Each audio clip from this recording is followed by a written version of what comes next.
Gold hub తాకట్టులో ఉన్న బంగారాన్ని విడిపించి కొనబడును. అదే రోజు ఆన్లైన్ ధరకు కొని డబ్బులు ఇవ్వబడును. నమస్తే, వెల్కమ్ టు మనం టీవీ. నేను మీ ప్రియాంకారావు. ఈరోజు మనతో పాటు అనలిస్ట్ అంకమరావు గారు ఉన్నారు. వారితో మాట్లాడదాం. నమస్తే సార్. నమస్తే సార్, నిన్నటి నుండి హైదరాబాద్ను ఒక ఊపు ఊపేస్తున్న అంశం, చాలా హీట్ ఎక్కిస్తున్న అంశం కవిత అరెస్ట్. అసలు అంటే సడన్గా రాత్రికి కవితను అరెస్ట్ చేయడం, ఢిల్లీకి తీసుకెళ్ళడం, ఫ్లైట్లో ఈరోజు కోర్టులో హాజరుపరచడం.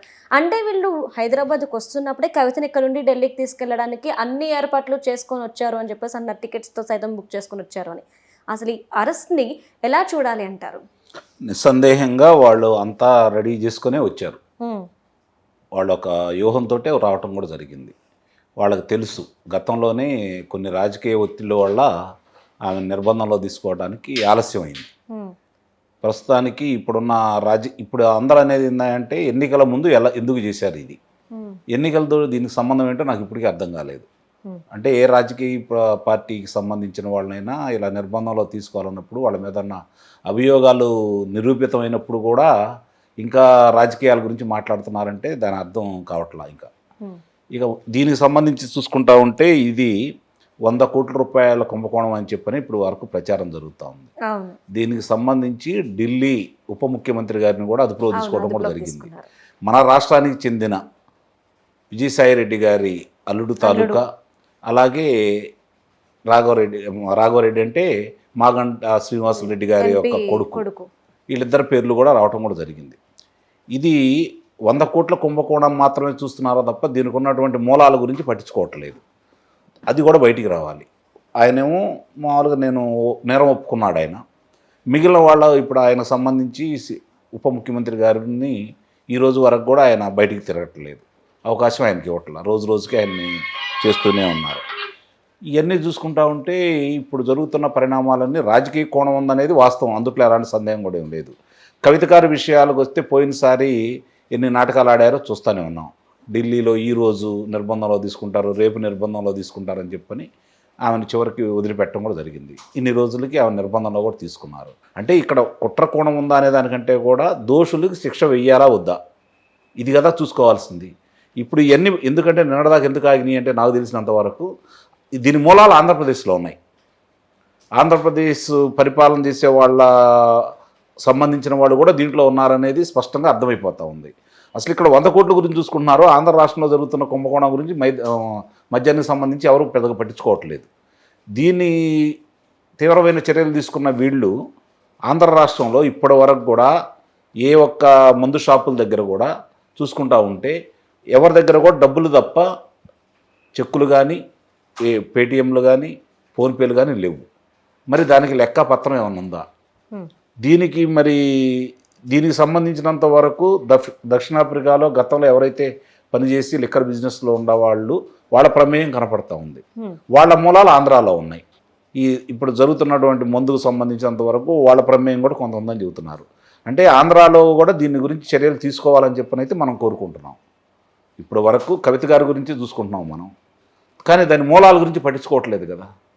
ఆ మూలాల గురించి కనుక మొత్తం బయటకు తీసి దానికి నిజమైన వ్యక్తులు, ఇది కుట్రకోణం సంబంధించినదే కాకుండా కల్తీ మద్యం కూడా జరుగుతూ ఉంది ఆంధ్ర రాష్ట్రంలో. ఎంతోమందికి అనారోగ్యం పాలవుతూ ఉన్నారు. కొన్ని వేల కోట్ల రూపాయల కుంభకోణం జరిగిందని చెప్పి స్వయాన పురంధేశ్వర్ గారే మాట్లాడటం కూడా జరిగింది. ఆ మామూలు మనిషి వ్యక్తి కాదు కదా. కేంద్ర మాజీ మంత్రి గారు ప్రస్తుతం రాష్ట్రానికి భారతీయ జనతా పార్టీకి అధ్యక్షురాలుగా ఉన్నారు. కేంద్రంలోనే భారతీయ జనతా పార్టీ ప్రభుత్వం ఉంది కాబట్టి ఏదో దీని మీద చర్యలు తీసుకుంటారని ప్రజలు భావించారు. కానీ దానివల్ల ఉపయోగం ఏం కనపడలేదు. ఆమె పోరాటమే చేసిందే తప్ప ఫలితం అయితే రాలేదు. కాబట్టి ఇప్పుడు ప్రారంభించారని అయితే నేను భావిస్తున్నాను.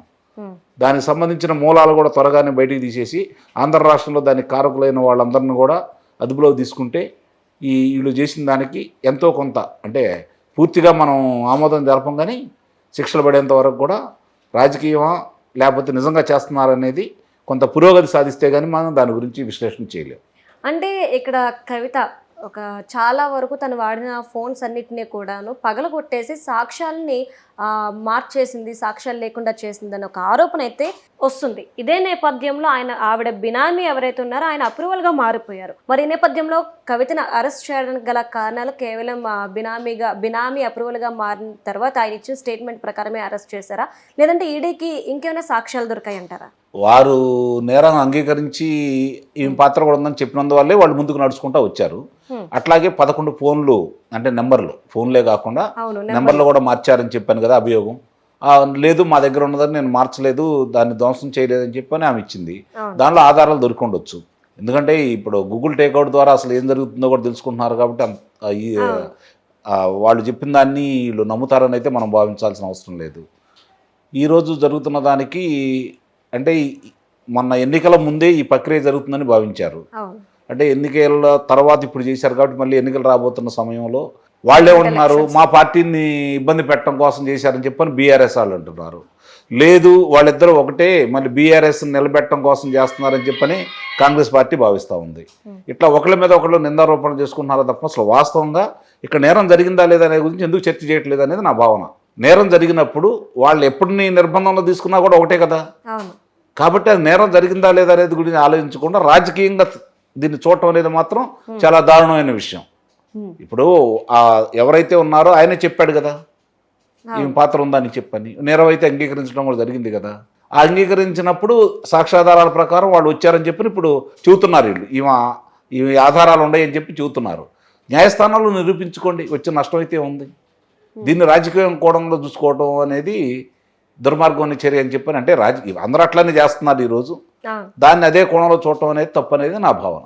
అయితే ఇప్పుడు కవిత అరెస్ట్ అయిపోయింది. ఇటు చూస్తే వైఎస్ఆర్సీపీలో కీలక నేత అల్లుడు ఉన్నారు, ఇటు చూస్తే ఎంపీ కొడుకు ఉన్నారు, అటు ఆమ్ ఆద్మీ పార్టీలో హోమ్ మినిస్టర్ ఉన్నారు.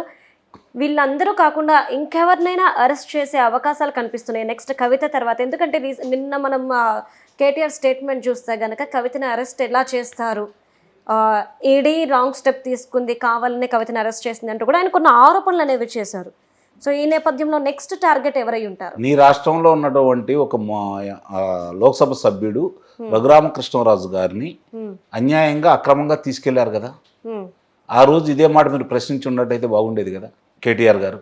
అంటే ఇక్కడ రాజకీయ అవసరాలు ఎవరు, అందుకే నేను చెప్పాను రాజకీయ అవసరాల చుట్టూ తిరుగుతున్నాయి తప్ప నేరం జరిగిందా లేదనే దాని గురించి ఎవరు ఆలోచించలేదు కదా. వదిలేసి రాజకీయం మాత్రమే చూస్తున్నారు అనేసి అంటున్నారు. నిస్సందేహంగా అంటే కుంభకోణంలో ఉన్న వాళ్ళు శిక్ష అనుభవించాలా వద్దా అంటే వాళ్ళు శాసనసభ్యులు లేకపోతే శాసన మండలి సభ్యులు, లోక్సభ సభ్యులు, రాజ్యసభ సభ్యులు అయితే వదిలేయాలా? అది కదా ఇప్పుడు ఉన్న ప్రశ్న. దీని గురించి కదా ప్రజలు ఆలోచించాలి. రాజకీయం ఎటు రాజకీయం చేసుకుంటూ ఉంటారు, ఎన్నికల్లో మాట్లాడుకుంటూ ఉంటారు, ఎన్నికలు వచ్చినప్పుడు మాట్లాడుకుంటూ ఉంటారు, కుంభకోణాల గురించి అధికార పార్టీ గురించి మాట్లాడుతూ ఉంటారు. కానీ ఆ రోజు అధికారంలో ఉన్నారు, కుంభకోణంలో పాత్రధారి సూత్రధారి అని కదా వాళ్ళు భావిస్తుంది. మీరు అన్నట్టు ఇది ఆంధ్రాలో మూలాలు ఉన్నాయి, ఇది ఎక్కడితో ఆగదు, మూలాలు ఆంధ్రాలో కూడా ఉన్నాయి. ఎందుకంటే వాళ్ళకు సంబంధించిన వాళ్ళు కూడా ఉన్నారు కాబట్టి. ఇంకా మీరు అన్నట్టు పెద్ద తలకాయలు బయటకు వస్తారేమో, రావాలి కూడా. నాకు తెలిసినంత వరకు ఆంధ్ర రాష్ట్రంలో పరిపాలనా విధానంలో ఉన్నటువంటి ఒక పెద్ద తలకాయ కూడా ఉందనేది ప్రజలందరూ భావిస్తున్నారు. ఇప్పుడు దీనికి అందుకనే కాపాడుకుంటూ వస్తున్నారని చెప్పి మనం భావించాలి. మరీ దారుణమైన విషయం ఏంటంటే మద్యం కుంభకోణంలో ఉన్నటువంటి వ్యక్తి వారిని తీసుకెళ్లి తిరుపతి దేవస్థానంలో సభ్యుడిగా నియమించడం కూడా జరిగింది. ఇంతకంటే ఘోరమైన విషయం ఇంకేముంటుంది చెప్పండి. కాబట్టి ఇవన్నీ బయటకు వస్తాయి, అందుట్లో అనుమానం ఏం లేదు. ఆంధ్ర మూలాలో దీనికి సంబంధించిన మూలాలు ఆంధ్రాలో ఉన్నాయి. అలాగే 1000 కోట్ల కుంభకోణం జరిగిందని చెప్పిన వాళ్ళే చెబుతున్నారు కాబట్టి దాని మీద కూడా దృష్టి పెడతారేమో. అంటే సమయం లేదు, ఎన్నికలు సమీపిస్తున్నాయి. ఈరోజు మధ్యాహ్నం 3:30కి ఎన్నికల నియమావళి అమల్లోకి రాబోతుంది కాబట్టి మరి ఆంధ్రప్రదేశ్ వరకు విస్తరిస్తారా, తెలంగాణ వరకే ఆపుతారా అనేది ఆలోచించాల్సిన విషయం. ఒకటి, రాజకీయ కోణం లేదనేది చెప్పడానికి వీల్లేదు. రాజకీయ కోణం ఉండబట్టి ఇప్పుడు దాకా కవిత గారిని రక్షించబడ్డారు. ఈరోజు వాళ్ళ అవసరం కేంద్రానికి పెద్దలకు లేదనేది భావన వస్తుంది కాబట్టి కవిత గారిని నిర్బంధంలో తీసుకున్నారని అయితే మనం భావించాలి, అది వాస్తవం. కానీ ఏదేమైనప్పటికీ కూడా రాజకీయం చుట్టూ కాకుండా తప్పు ఎక్కడ జరిగింది అనే దాని చుట్టూ తిరిగితే బాగుంటుందని మీరు నిస్సందేహంగా. Thank you so much sir.